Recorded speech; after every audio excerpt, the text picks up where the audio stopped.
Bah quoi? Ah non mais c'est ça, hein, c'est au beurre de cacahuète. Est-ce que tu aimerais pouvoir gérer ton corps comme tu le souhaites?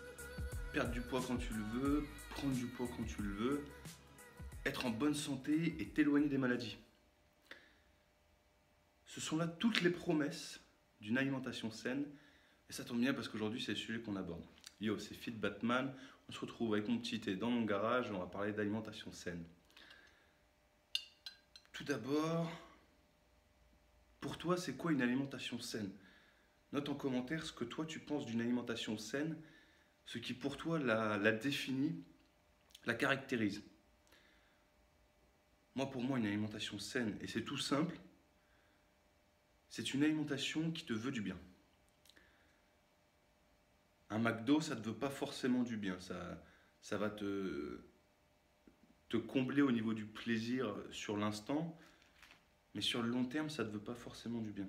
Enfin, ça ne te veut pas du bien tout court. On va parler aussi des alternatives saines, des obstacles qui font que des fois on voudrait acquérir une alimentation saine, mais on n'y arrive pas forcément. On va parler de tous ces aspects pour voir comment toi tu peux mettre en place dès aujourd'hui une alimentation saine, comment tu peux améliorer ton style de vie, améliorer ton alimentation pour améliorer ton hygiène de vie en général. Parce que c'est tout un... Comment dire? C'est un peu comme un serpent qui se mord la queue. Voilà. Hygiène de vie, alimentation saine, activité physique, état d'esprit. Et le tout entraîne le tout. Et s'il y en a un qui fait défaut, eh ben il peut, comment dire, il peut tirer les autres vers le bas. Ou alors c'est aux autres de tirer celui qui fait défaut vers le haut. Tu vois ce que je veux dire? C'est-à-dire que si tu as une moins bonne alimentation, il est possible que du coup dans ta tête ça aille un petit peu moins, que tu fasses un peu moins de sport. Et ça enchaîne tout plein de, de réactions qu'on n'a pas spécialement envie. Et au contraire, si justement ça va mieux dans ta tête, tu commences à faire un peu plus de sport, là ce sera plus simple d'améliorer ton alimentation parce que tu seras déjà dans un mouvement pour aller chercher ce que tu as besoin.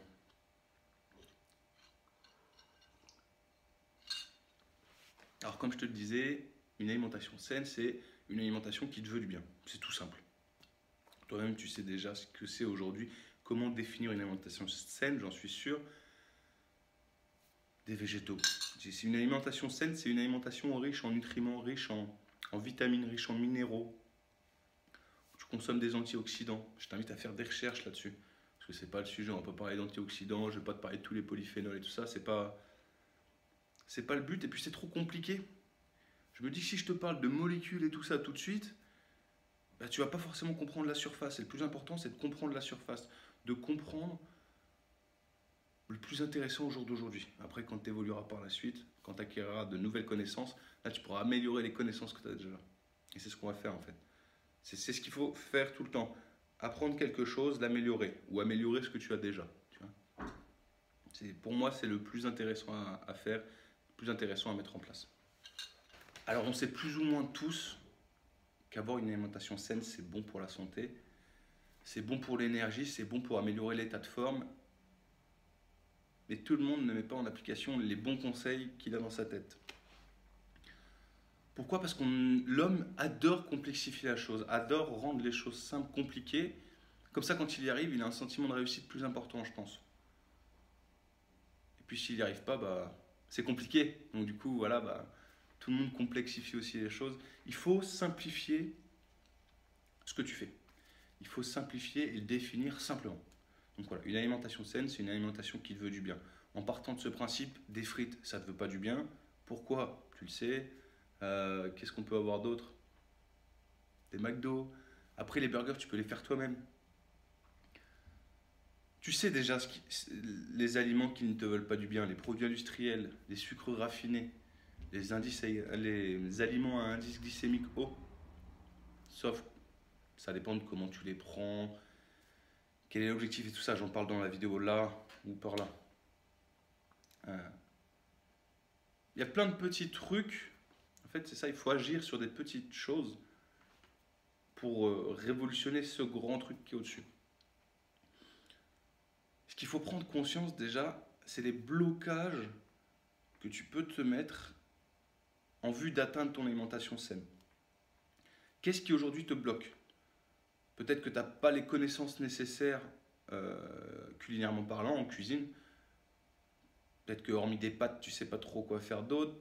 Peut-être que les épices, tu connais pas, tu sais pas t'en servir, tu sais pas forcément quel assaisonnement mettre avec quels légumes. Peut-être même que tu n'aimes pas les légumes. Et ça, c'est super parce que je suis là pour t'en parler. J'ai mis très longtemps avant de manger des légumes. C'est le jour où j'ai dû me mettre à perdre 10 kilos. Mon coach, il m'a dit, il faut que tu bouffes du brocoli. Ouais, non, je préfère des frites. Pourquoi? Non, il faut que tu manges des brocolis. Les brocolis, ils vont t'aider à fixer les protéines. C'est intéressant. Les frites, elles servent à rien. Elles te feront rien. Ça va te faire du fat. Bah ok, on va bouffer des brocolis. Le problème avec les légumes, quand t'aimes pas, c'est que bah, t'aimes pas, quoi. Et dans ta tête, avant même d'avoir l'aliment en bouche, t'as déjà le goût qui te déplaît. Tu t'es déjà fait le moment où tu allais vomir cet aliment, tu vois. Ce qu'il faut, c'est petit à petit, étape par étape. Premièrement, par exemple, pour le brocoli, tu le prends et tu le mets en soupe avec de la patate douce, avec des poireaux, avec des pommes de terre, si tu n'aimes pas la patate douce. C'est pareil, là on parlera après des alternatives saines. Par exemple, pommes de terre, patate douce, mais on en parlera après. Il faut que tu prennes ton légume et que tu le réduises en soupe. Déjà, premièrement, ça va te permettre d'avoir les nutriments. Parce que ce qui est intéressant, c'est les nutriments, c'est pas l'aliment. L'aliment en lui-même, on s'en fout. Moi, quand je vois par exemple un filet de poulet, ce que je vois dans 100 grammes, c'est 21 grammes de protéines. Je vois pas. Bon, des fois, je vois le petit poulet et tout qui gambade et tout ça, et je préfère manger des pois chiches. Mais, voilà, ce qu'il faut voir, c'est les nutriments et pas forcément le goût que tu as dans ta tête. Une fois que tu auras fait ça, que tu auras mangé en soupe, que tu auras, comment dire, ton cerveau, jusqu'au jour d'aujourd'hui, tu n'as pas mangé la soupe, il ne mange pas de brocoli, il déteste les brocolis. En gardant l'exemple des brocolis. Il déteste ça. Et si tu commences à en manger en masquant un peu le goût, bah, tu vas affirmer le fait que tu manges des brocolis. En fait, tu vas reconnaître que les brocolis, c'est pas quelque chose qui te déplaît vraiment en fait. Petit à petit, tu augmentes la part de brocoli dans la soupe pour qu'à la fin ce soit une purée de brocoli. Et après, tu mangeras des brocolis normalement. Mais ça demande du temps. Hein. Ça peut te demander soit un mois, soit un an, soit peut-être même plus. Hein. C'est pas du jour au lendemain. Mais une chose est sûre, c'est que dès que tu t'y mets, tu commences à lancer la machine. Les mauvaises habitudes aussi.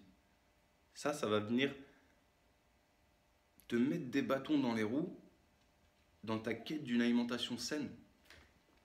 Prenons par exemple, je sais pas, tu as l'habitude de tout le temps manger des princes à 4 heures au goûter. Si tu continues à manger tes princes, si tu continues à manger ce produit industriel, ces sucres raffinés, d'un, ça va pas dans ton sens d'objectif. De deux, ça va pas dans ton sens d'une alimentation saine. De trois, ça retient ton corps à l'état de droguer au sucre. Le sucre, c'est une drogue. À partir du moment où tu en vois partout, tu n'as qu'une envie, c'est d'en bouffer. Donc le sucre, il faut vraiment que tu arrives à t'en écarter, mais progressivement. Il ne faut pas que tu arrêtes tout du jour au lendemain. Moi, ce que j'en pense, c'est qu'il vaut mieux améliorer que supprimer. Par exemple, si tu prends du sucre blanc dans ton café, mets du miel, c'est plus sain, c'est une alternative saine au sucre. Ça aussi, fais des recherches sur tout ce qui est alternative saine. C'est comme je te disais tout à l'heure pour la pomme de terre, au lieu de manger de la pomme de terre, mange de la patate douce. C'est plus nutritif, c'est plus intéressant. Ce sera plus intéressant pour ton objectif, pour ton alimentation, pour avoir de bonnes habitudes. L'hygiène de vie aussi. L'hygiène de vie joue pas mal sur dans la quête d'une alimentation saine. Si tu as une hygiène de vie déplorable, je te promets que c'est compliqué. Tu peux y arriver, tu peux arriver à manger sain et puis ça pourra peut-être améliorer les autres prismes de ta vie, mais c'est compliqué, vraiment. Donc il faut vraiment veiller à améliorer les petites choses par les petites choses. Qu'est-ce qui pourrait être une hygiène de vie sale? Un mauvais sommeil. Si tu dors mal, bah ton corps il va plus avoir envie de bouffer des trucs sucrés pour lui donner de l'énergie tout de suite que des trucs qui vont lui donner de l'énergie un peu plus tardivement, tu vois. Tu vas avoir ton entourage aussi qui peut influer sur ton alimentation. Si au jour d'aujourd'hui tu vis avec des personnes qui font pas spécialement attention à leur alimentation, bah, il y a fort à parier que ça puisse déteindre sur toi. On n'est que la moyenne de notre entourage. Donc si tu manges toute la journée avec des personnes qui mangent que de la charcuterie, ton œil va voir la charcuterie, ton esprit va te donner le goût de la charcuterie que tu n'as pas, et donc tu vas être un peu dégoûté, frustré, et au fond de toi, tu vas en avoir envie, il ne faut pas créer de frustration. Moi, chez moi, par exemple, j'évite d'avoir tout ce qui peut me générer de la frustration. Tu peux avoir deux techniques, soit tu le mets devant toi et tu passes tous les jours devant et tu te dis ouais, encore une fois j'ai réussi à ne pas le manger, soit tu le prends pas tout simplement et tu oublies même que ça existe et quand tu le redécouvres, bah, tu redécouvres le goût qui va avec. Je trouve ça vraiment intéressant. Donc voilà, il y a plein de problèmes, il y a plein d'obstacles que l'on va se créer soi-même ou d'obstacles qu'on n'a pas forcément conscience que en y réfléchissant, on ne mettrait même pas forcément en relation avec l'alimentation. Par exemple, quelqu'un qui est sur la route toute la journée, il pourrait manger sain. Mais il va remettre en cause le fait qu'il ne mange pas sain par rapport au fait qu'il est sur la route toute la journée. Mais mon pote, moi si je devais être sur la route toute la journée, je me prendrais ma boîte, je me mettrais du quinoa, je me mettrais des œufs, je me mettrais des tomates, je me mettrais des concombres. Ça dépend que de toi. C'est toi qui décides, tout dépend de toi. Donc c'est vraiment, prendre mon petit thé, c'est vraiment important de toi faire le point sur toi. Parce que tu as toutes les armes aujourd'hui pour avoir une alimentation saine. Regarde juste tous ces blocages que tu te mets quotidiennement, tous ces bâtons dans les roues que tu te mets. Au jour d'aujourd'hui, si tu n'as pas atteint ton objectif, c'est 100% de ta faute. C'est peut-être dur à dire, hein, mais moi c'est pareil, quand je veux par exemple perdre du poids à un moment donné ou quoi, si je veux sécher et que j'atteins pas mon objectif quand j'ai défini ma date, c'est de ma faute. Parce que j'ai pas mis suffisamment en place d'action, j'ai pas mis suffisamment d'investissement dans mon objectif pour l'atteindre. Et c'est important de reconnaître que la faute elle vient de toi et qu'elle n'est pas extérieure, parce que déjà, bah, hop, ça fait un problème de résolu, tu sais d'où vient la faute.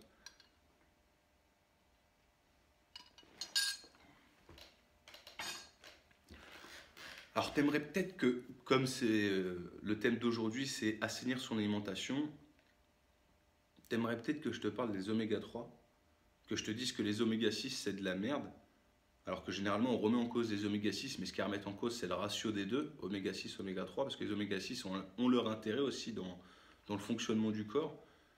Donc il ne faut pas les couper, il ne faut pas chercher à les fuir ou quoi. Ce qu'il faut, c'est avoir un bon ratio. Putain, j'ai eu du mal. Il faut avoir un bon ratio. Mais ça, on en parlera dans les lipides, dans un épisode spécifique pour les lipides. Je pourrais te parler des indices glycémiques. Te dire qu'il faut privilégier les indices glycémiques, les aliments à indice glycémique bas, mais tu le retrouves là-haut ou dans la description de toute façon. J'ai fait une vidéo sur les indices glycémiques. Je ne vois pas l'utilité de reperdre 5 minutes pour en reparler. La vidéo elle dure 15 minutes, ça devrait te suffire. Je pourrais te parler aussi de l'équilibre acido-basique. Je ne sais pas si tu en as déjà entendu parler. Pour moi, c'est du bullshit. On s'en bat un petit peu les couilles. Dans le sens où notre objectif, c'est pas de devenir des stars interplanétaires dans un sport spécifique. Notre objectif, c'est d'être bien dans notre corps, de nous regarder devant le miroir et de dire je me sens bien, de fermer les yeux et de me dire je me sens bien dans mon corps. C'est ça l'objectif. Donc l'équilibre acido-basique, t'oses. Si tu as une alimentation saine et variée, équilibrée, tu n'as pas de souci à te poser là-dessus. Tu n'as pas de questions à te poser sur l'équilibre acido-basique. Si tu veux faire des recherches, tu peux, mais encore une fois, c'est chercher à comprendre le fonctionnement du piston de A à Z sans pour autant savoir conduire la bagnole. On s'en fout un petit peu. Si tu veux juste conduire la bagnole, voilà, conduis la bagnole. Moi, l'intérêt que je trouve dans une alimentation saine, dans le fait d'avoir une alimentation saine, c'est que tu n'as pas cette même frustration quand tu vas aller te taper un repas un peu fade, de te dire « Ah putain, il va falloir que j'aille courir », des trucs comme ça, tu vois. Étant donné que tu as une alimentation saine, bon déjà ton corps, quand tu vas aller prendre un McDo, si ça fait un moment que tu n'en as pas pris, il va ramasser, je te le dis de suite. C'est pour ça que c'est bien mieux de faire des burgers maison. Mais quand tu as une alimentation saine, ton corps gère mieux les attaques de l'extérieur, les attaques des mauvais nutriments, enfin des mauvais aliments, des aliments néfastes pour ta santé. Il va mieux les gérer et toi, tu auras de meilleures habitudes. Donc du coup, c'est pareil, tu arriveras plus facilement à les éliminer qu'une personne qui n'a pas une alimentation saine. Pareil au niveau des maladies. Moi, par exemple, ces derniers jours, j'ai pas beaucoup dormi, j'ai bouffé là les chocolats et tout ça. Bref, là, je me tape une petite grippe. Logique. Toute l'année, je mange bien. Du coup, le moment où tu manges trop longtemps mal, par contre, bah là, tu ramasses quoi. Hop, bam. En plus, c'est la saison de la grippe, donc bon, c'était parfait quoi. C'était parfait. Ce qui est important dans le fait de manger sain, c'est que comme je te disais tout à l'heure, c'est un cercle, manger sain, faire du sport, se bouger correctement, avoir un bon état d'esprit, une bonne hygiène de vie. C'est un tout, c'est un ensemble.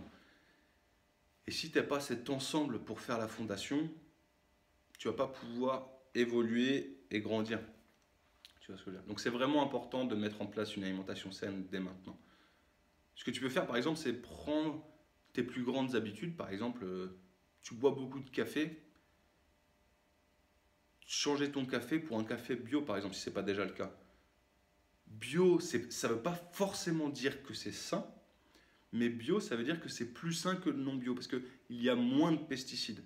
Il y en a quand même, mais il y en a moins, parce que de toute façon maintenant, je ne sais pas s'il reste des parcelles de terre non polluées, hormis là où l'homme n'a jamais mis les pieds, tu vois, et encore avec l'eau et tout ça, je ne saurais pas te dire, je ne suis pas scientifique et ce n'est pas du tout mon domaine. Et ce que je sais, c'est que c'est impossible, hormis si tu contrôles tout toi-même, et encore, il faut le faire de A à Z, mais vraiment de A à Z, le substrat et tout, c'est impossible d'avoir un truc purement sans pesticides. Voilà, c'est compliqué. C'est juste que dans le bio, ce sont des pesticides naturels. C'est pour ça, c'est mieux. C'est plus sain pour le corps. C'est comme le beurre de cacahuète en début de vidéo. Moi, j'adore prendre de la Ben Jerry's beurre de cacahuète parce que psychologiquement, je me dis que c'est plus sain qu'un cornetto, par exemple. Premièrement, parce qu'il y a du beurre de cacahuète. Tu le vois derrière sur les valeurs nutritionnelles de la glace. Il y a plus de protéines que les autres. Deuxièmement, Ben Jerry's, c'est du bon lait. Voilà. Il n'y a pas forcément d'eau, je crois. Il n'y a même pas du tout. Donc voilà, c'est de bons nutriments. Ça va. Même s'il y a du sucre et tout ça, à comparer avec un cornetto, c'est nettement mieux de prendre de Ben Jerry's. Donc, quitte à faire quelque chose de malsain, entre guillemets, qui peut être néfaste pour ton objectif, autant le faire correctement, t'es pas d'accord? Donc voilà. Il faut que tu prennes ces habitudes que tu as le plus. Par exemple, tu manges beaucoup de pâtes, bah, oriente-toi vers des pâtes complètes, vers des pâtes à la spiruline, vers des pâtes aux lentilles. Les industriels, ils ont bien compris que les gens avaient envie de manger correctement, donc t'inquiète pas qu'ils font tout ce qu'ils peuvent pour t'apporter des choses industrielles plus saines qu'ils l'ont fait auparavant. Pour les personnes qui recherchent quelque chose de sain. Sinon, ils vont perdre leur argent. Si tu veux en savoir plus, si tu as besoin d'aide pour assainir ton alimentation, en description, je te mets un lien. Tu cliques dessus, on se retrouve, on en discute.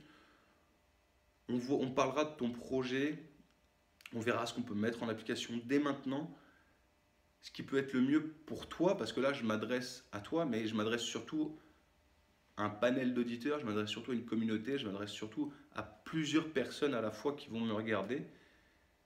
Mais si toi, là, qui me regarde tout de suite maintenant, tu as envie de prendre les choses en main, tu n'as pas envie de passer des heures à rechercher tes épices, à rechercher l'utilité pour comprendre que ah ouais, les épices c'est bien, ça fait booster mon métabolisme, ça brûle mes graisses, et en plus ça améliore le goût de la courgette qui est dégueulasse toute seule. Tu cliques en dessous dans la description, on rentre directement en contact et on met en place un plan précis et efficace pour créer ton alimentation saine. Pour petit à petit aller de ton alimentation d'aujourd'hui à une alimentation qui te veut du bien et qui te suivra toute ta vie et qui pourra t'aider toute ta vie à aller mieux. J'en ai pas parlé, mais sur Fit Batman, j'avais fait une série de posts l'été dernier où je parlais justement de comment bien manger. Et je parlais aussi de ces vecteurs qui sont néfastes pour ton alimentation saine. Par exemple, des poêles avec un revêtement, je ne sais plus c'est quel revêtement. Je vais te mettre les posts.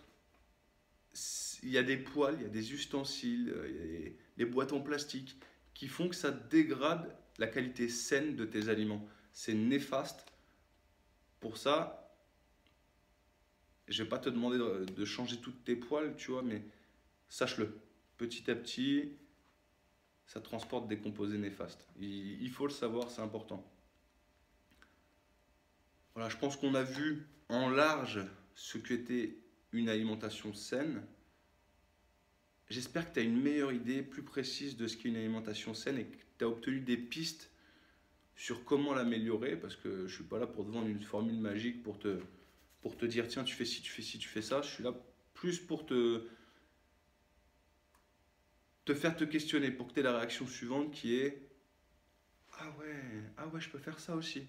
D'accord, ok, bon bah je vais voir ça. Tu vois, c'est cette réaction-là que j'attends et c'est dans ce but-là que je fais ça. Après, si tu veux pas perdre de temps à faire des recherches, que tu veux aller plus vite, tu me contactes et on met ensemble en place un plan précis pour assainir ton alimentation en prenant en compte ta situation à toi, ta situation personnelle. Des fois, il y a des trucs qui vaut mieux agir que d'autres. Tu sais, des trucs sur lesquels il vaut mieux agir que d'autres, c'est ceux qui sont les plus récurrents. On se retrouve dimanche pour la deuxième partie du podcast sur Herbalife. On va voir ce qui se passe dans la tête d'un distributeur Herbalife. Et après, on se retrouve lundi. On va parler routine sportive. On verra pourquoi je trouve important de faire un petit peu de sport chaque jour, contrairement à faire une séance par semaine. L'impact que ça peut avoir, et puis c'est surtout une question d'habitude, tu le verras. Voilà. Obtenir une alimentation saine, c'est pas dur, c'est super simple. C'est juste que tu te crées les blocages qui peuvent t'amener vers une alimentation saine. Il ne faut pas tout changer du jour au lendemain, il faut y aller progressivement pour pouvoir garder les bonnes habitudes et pour pouvoir améliorer ça à chaque fois. Ciao, ciao.